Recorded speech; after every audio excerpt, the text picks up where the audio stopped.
place there. Hello, welcome back to Armchair Armory, and it has just finished at the Jose Alvard Stadium. Sporting Lisbon 1, Arsenal 5. I think it was a very, very good performance today. That's first and foremost what I should probably say. It was a game that going into, we've obviously had that really good performance against Nottingham Forest in the league, which I did think we'd build on. I was a little bit worried going into this game because, you know, the last result for Sporting Lisbon was the Ruben Amorim's last game for them, where they beat Manchester City 4-0, who have incidentally, I think they're about to draw 3-3 after being 3-0 up with Feyenoord, which is insane to me.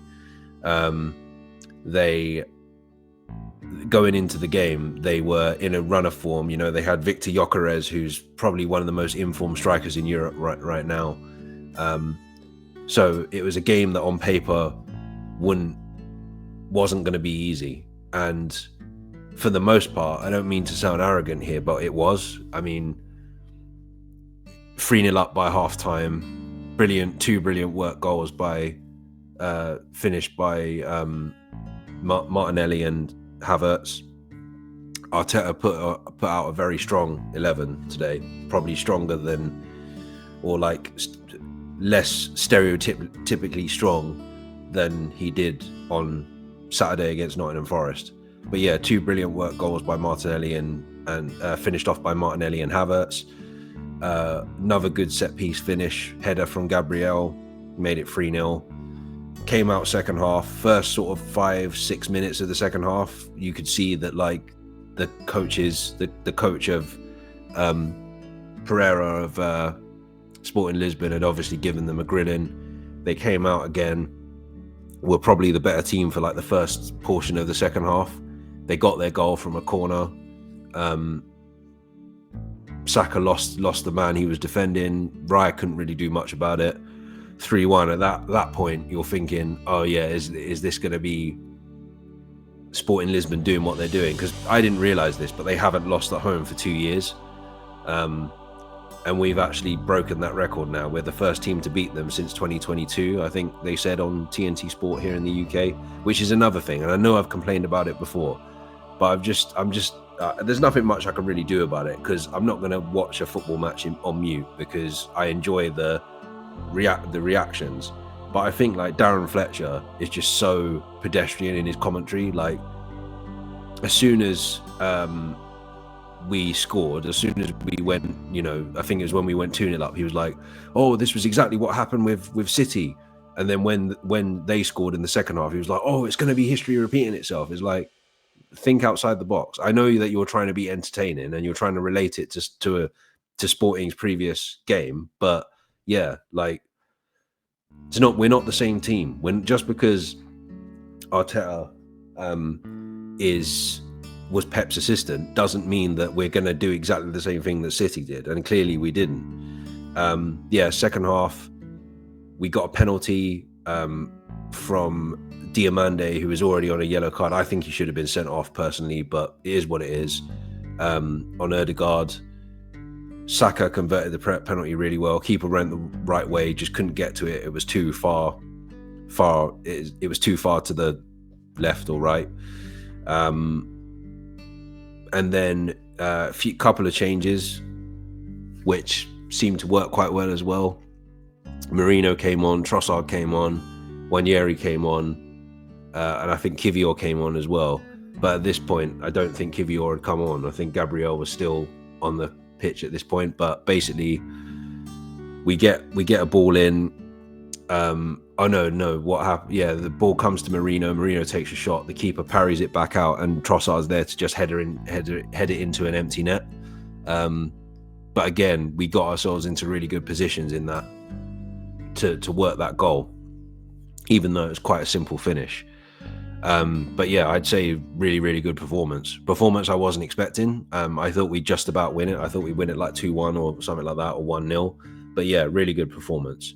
And I don't want to speak too soon, but it feels like we're getting our mojo back. And Martin Keown just made a good point actually on TNT Sport, that you can see now that we've got our players back. The only player we're missing at the moment of our first 11 is Ben White, who we probably won't see until the new year, unfortunately, because he's having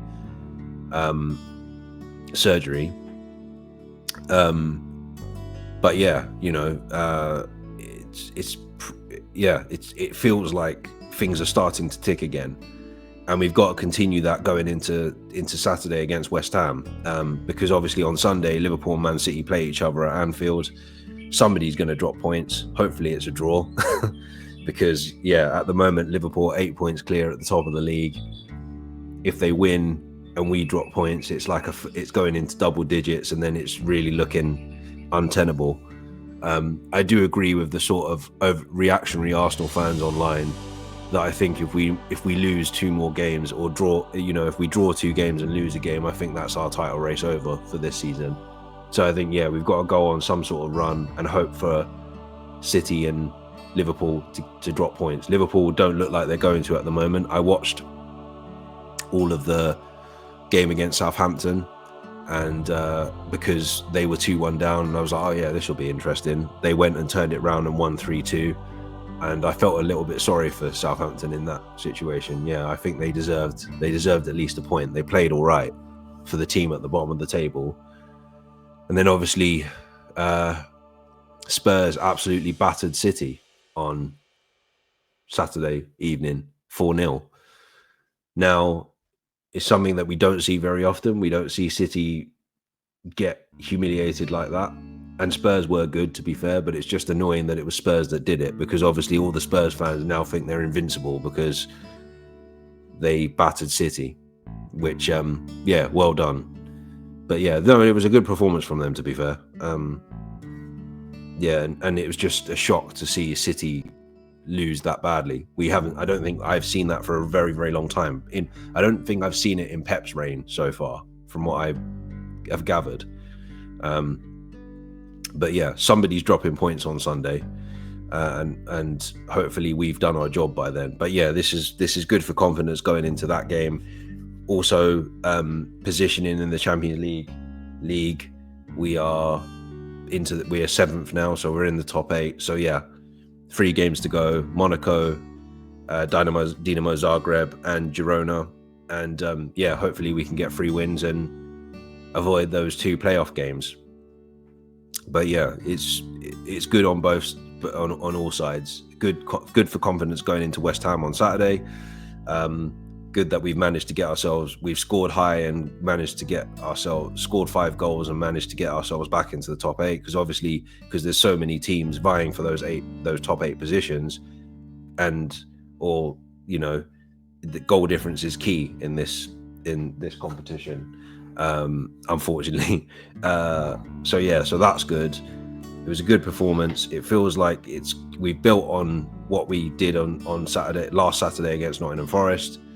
We're scoring goals again. It feels a little bit like we're getting our mojo back, and hopefully long may that continue. Right, I'm going to leave it there. Enjoy the rest of your evening. Like and subscribe. I will be back again in a couple of days previewing West Ham. So until then, take care and stay safe.